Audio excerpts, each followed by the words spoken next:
ना चाहते हुए भी मन में आते हैं। अश्लील विचार। तो चलिए शुरू करते हैं। एक कहानी के माध्यम से कहानी शुरू करने से पहले मेरे चैनल को सब्सक्राइब कर ले, कमेंट में लिखें जय श्री कृष्णा। मनुष्य का मन बहुत ही चंचल होता है और इसलिए मन में कई तरह के विचार उत्पन्न होते हैं। क्षण भर में ही व्यक्ति का मन कई चीजों को सोचने लगता है।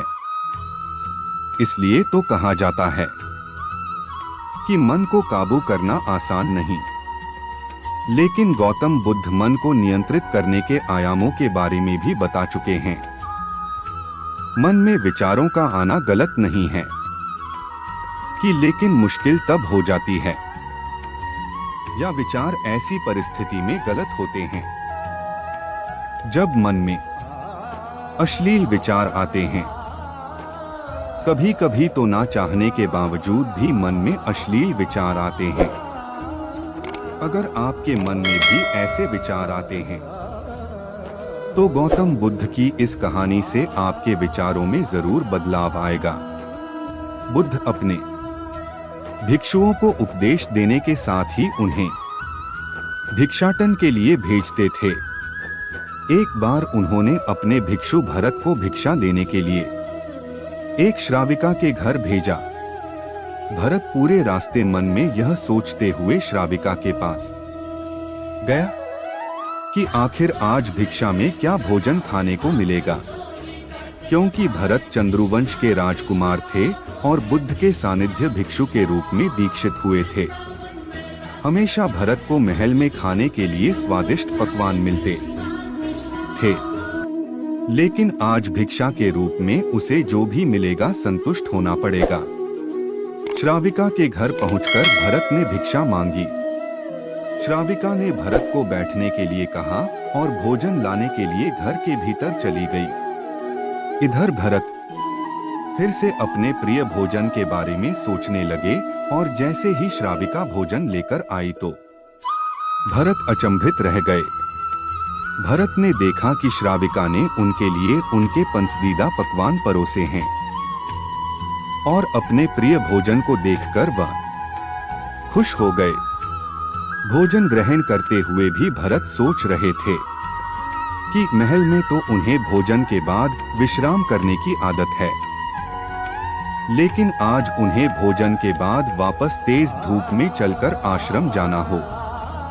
लेकिन भोजन के बाद श्राविका ने भरत को कुछ समय के लिए विश्राम करने का आग्रह किया। भरत फिर से खुश हुए कि आखिर आज उनके मन की सारी इच्छाएं कैसी पूरी हो रही है। इसके बाद भरत कुछ देर विश्राम करने लगे, लेकिन विश्राम करते हुए भी लेटे लेटे वह सोचने लगे कि आज तो मुझे भोजन के बाद विश्राम करने को मिल गया, लेकिन ऐसा रोज रोज नहीं होगा। जब भरत विश्राम के बाद उठे तो श्राविका ने कहा कि आप जब तक चाहे यहाँ ठहर सकते हैं। भरत अब समझ गए कि ये कोई संयोग नहीं हो सकता। उन्होंने श्राविका से कहा कि मुझे क्षमा कीजिए, क्या आप मेरा मन पढ़ सकती हैं? श्राविका ने हाँ में उत्तर दिया और कहा कि हाँ, मैं मन पढ़ सकती हूँ। शुरू में यह कठिन था, लेकिन फिर मैंने स्वयं के मन विचारों को देखना शुरू किया। पहले मेरे विचारों की संख्या अनगिनत हुआ करती थी। इसके बाद मैंने विचारों पर ध्यान केंद्रित किया, बिना पक्ष विपक्ष के अपने विचारों को देखने लगी। इस तरह से धीरे धीरे मेरे मन में विचारों की संख्या कम होती गई और सारे व्यर्थ विचार दूर हो गए। इसके बाद से ही मैं दूसरों के मन में चल रहे विचार को पढ़ लेती हूँ।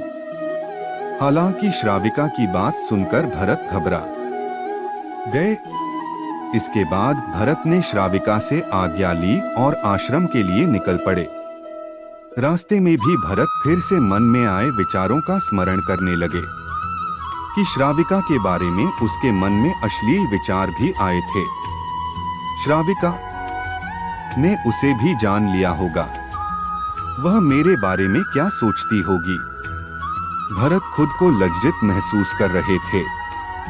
भरत ने आश्रम पहुंचकर गौतम बुद्ध से कहा कि अब मैं कभी भिक्षाटन के लिए नहीं जाऊंगा। बुद्ध ने भरत को पास बुलाया और कहा कि क्या हुआ है, तुम मुझे सारी व्यथा बताओ। भरत ने सारी बातें बुद्ध को बताई। इसके बाद बुद्ध ने कहा कि अगले 1 हफ्ते तक तुम भिक्षाटन के लिए उसी श्राविका के घर पर जाओगे, लेकिन तुम्हें इस बात का ध्यान रखना होगा कि कल भिक्षाटन के लिए जाते हुए तुम अपने चित्त को पूरे होश में रखना। तुम्हारे भीतर क्या विचार उठे उन पर ध्यान केंद्रित करना और यह भी ध्यान रखना कि तुम्हारे मन में कौन सी वासना उठ रही है। तुम कल इन सभी चीजों को ध्यान में रखकर जाना और इसके बाद मुझे वापस आकर बताना। अगले दिन भरत भिक्षाटन के लिए गए। बुद्ध के बताए अनुसार वह पूरे रास्ते अपने होश को जागृत रखते हुए चल रहे थे। जब श्राविका का घर आया तो भरत ने भिक्षा मांगी। उसके भीतर कोई वासना नहीं थी और ना ही कोई विचार उत्पन्न हो रहे थे, क्योंकि उसने अपने मन को पूरी तरह जागृत रखा था। भरत ने भिक्षा ली और आश्रम चला गया। भरत ने बुद्ध को प्रणाम किया और कहा कि आज उसे जिस आनंद की अनुभूति हुई वह पहले कभी नहीं हुई।